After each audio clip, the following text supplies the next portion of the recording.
16 আসনদারই ঢাবাইয়া দিছে। এই সেনাবাহিনীর হাত আছে, এই পুলিশের হাত আছে। আমাকে বেরতে দানা পোলা ভানের লাঠি চার্জ করছে, আমাকে প্রিজাইডিং এজেন্ট বাইর করিয়া দিছে। আমাকে কোন রকম এত ভোট পড়ছে যা বলার মতো না। আমরা আমিনুল ভাইকে চাই, আমিনুল ভাই আমরা ভালোবাসি তার। আবার পুনরায় আবার ভোট হবে এই এলাকায়, এইটাই চাই। এই 16 আসনে ভোট হবে, 16 আসনে যেন আবার নতুন করিয়া আমিনুল ভাইকে চাই। একটা লোকেরও সাইন নেওয়া হয় নাই, সবে টিপসই নেওয়া হয়েছে। আমি বলতে গেছি মতো বলে কি আপনি কি সাইন পারেন? আমি বলছি হ্যাঁ আমি সাইন পারি। তারপরে ওনারা সাইন নিছে। আমি কই আমার টিপসই নিতেছেন কেন? আমি তো সাইন পারি।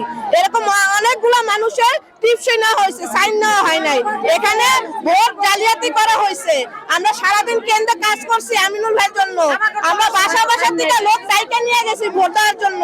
বুড়া বৃদ্ধ মহিলাদেরকে আমরা রিক্সা দিয়ে নিয়ে গেছি ভোট দেওয়ার জন্য। ওনারা ধানের শীষে ভোট করছে, কিন্তু ওনারা সাইন না নেয়, ওনারা টিপসই নিছে।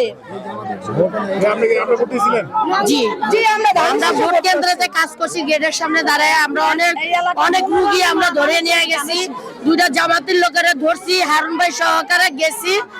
আইনের লোক আমাদেরকে বলে আপনাদেরকে এখানে ডাকা হয়েছে, আপনারা চলে যান, এখান থেকে চলে যান, নাহলে এটা ভয় হবে। তারপর আমরা চলে আসছি। আমরা যে ভোট দিয়েছি আমাদের কি প্রমাণ আছে? আমরা যে ভোট দিয়েছি আমাকে ভোট বারোয়ারি চুরি হয়েছে। আমরা আবার সামনে এইখানে এখন আবার নতুন করে নির্বাচন চাই। আমিনুল ভাইরা ভালোবাসি এবং ভালোবাসার যেবা দরকার হলে জীবন দিতে হয়, জীবন দিব। তারপরে ভোট আবার নির্বাচন দিতে হবে আমাদেরকে।